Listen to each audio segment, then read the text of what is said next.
క్షమిస్తున్నాడు. ఆయన పిల్లలు మనం అజ్ఞానంతో తెలియక పాపాలు చేసేస్తామేమో.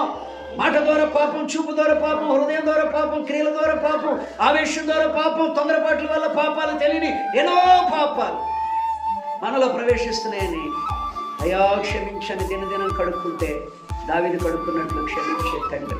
ఒకసారి పరిశీలన చేసుకుని 3 మాటలు విను. సులువుగా చిక్కులు పెట్టే పాపాన్ని విడిచిపెట్టు. విడిచిపెట్టలేకపోతే యేసయ్య వైపు చూడు, అప్పుడు విడిచిపెట్టేస్తావు. రెండవదిగా చూసినట్లయితే యవనేచ్ఛలను విసర్జించు.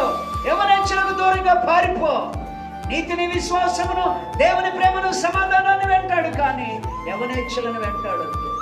మూడవదిగా చూస్తే ఆయన లెమ్మన్న స్థలము నుంచి బహుగా ఆశీర్వదించబడుతున్నాడు. ఆశీర్వాదాలు గట్టిగా ఉన్న స్థలమును విసర్జించి విడిచిపెట్టి లేచి ఆయన చెప్పినటువంటి స్థలములో